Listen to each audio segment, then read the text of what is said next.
কোশ্চেনটা আছে first away means first away মানে হচ্ছে মরে যাওয়া, তাহলে আমাদের এখানে আছে ড্রাই, ম্যাম মরে যাবো, আমাদের আনসারটা হচ্ছে B.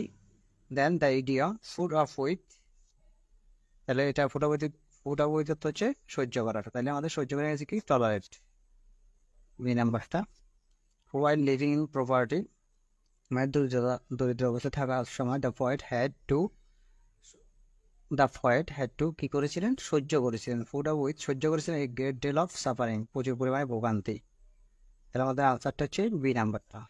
Then the accused man, অভিযুক্ত ব্যক্তিকে হ্যাভ বিন কোথায় রাখা হয়েছিল, কাস্টডিতে বলছে, তাহলে ফুড ইনটু কাস্টডি, হেফাজতে রাখা হয়েছিল টু আওয়েট ট্রায়াল, বিচারের জন্য রাখা হয়েছিল আর কি। হ্যাঁ, তাহলে আমাদের সি নাম্বারটা হচ্ছে আনসার।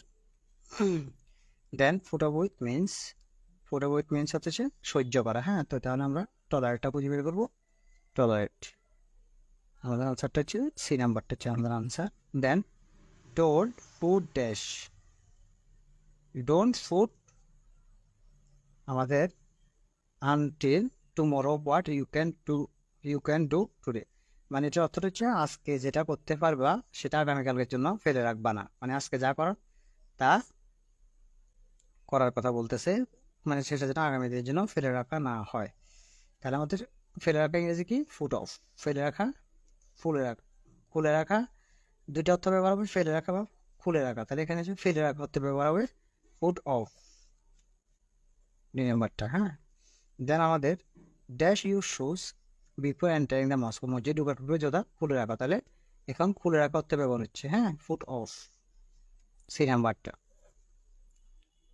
তারপরে আমাদের একটা ওয়ার্ড আছে এক্সটিংগুইশ মিনস, এটা অর্থ হচ্ছে যে নিভিয়ে ফেলা, নিভিয়ে ফেলা, এক্সটিংগুইশ মিনস নিভিয়ে ফেলা, তাহলে আমাদের নিভিয়ে ফেলা ইংরেজি কি, আমরা এখানে দেখছি নিভিয়ে ফেলা ফুট আউট, ঠিক আছে, বি নাম্বারটা।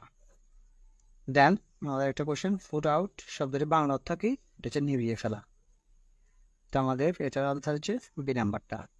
তো আমরা অতি সহজে এইভাবে গ্রুপবারগুলো সলভ করতে পারবো। আমাদের প্রায় 5টা ক্লাস শেষ হয়ে গেছে, তো আমি যদি আর কিছু গুরুত্বপূর্ণ কোশ্চেন থাকে আমি ওটা নিয়ে আলোচনা করবো। ধন্যবাদ, পরবর্তী ক্লাস নিয়ে কথা হবে। পূর্ণাঙ্গ অ্যানালাইসিস বিষয়ভিত্তিক ক্যাটাগরি সাজেশনটা আমাদের 4 পার্টে বিভক্ত, ম্যাথ অংশ, ইংলিশ অংশ, আর এদিক দিয়ে আছে আমাদের মানে সাধারণ জ্ঞানের পুরো অংশ, আর এখানে বাংলা অংশ। 46তম বিসিএসে আমাদের 131টা প্লাস কমন ছিল, আর যারা 47 বিসিএসের জন্য সাজেশন শিট নিতে চান পূর্ণাঙ্গ শিটটা নিতে পারেন। আমাদের প্রাইমারির তৃতীয় ধাপেও 65 কমন ছিল 75-এ, প্রাইমারির দ্বিতীয় ধাপেও 67 কমন ছিল 75-এ, প্রাইমারি প্রথম ধাপে 69 কমন ছিল 75-এ, রেলওয়ে বুকিং সহকারে 66 কমন ছিল 75-এ, বাংলাদেশ ডাক বিভাগে 65 কমন 70-এ, পরিবার পরিকল্পনা পরিদর্শিকা 65 কমন 70-এ, জুনিয়র ইনস্ট্রাক্টরে 65% প্লাস কমন ছিল, এলজিডি ইলেকট্রিশিয়ান পদে 99% প্লাস কমন ছিল, এলজিডি কাম কম্পিউটার মুদ্রা পরীক্ষায় 70 কমন ছিল, 45তম বিসিএস 127 প্লাস কমন ছিল, রেলওয়ে ওএমএন পদে 65 কমন ছিল 70-এর ভিতরে, এলজিডি কার্য সহকারীতে 65 কমন ছিল 70-এ, এনএসআই অফিস সহকারী পদে 63 কমন ছিল, অফিস সহায়ক পদে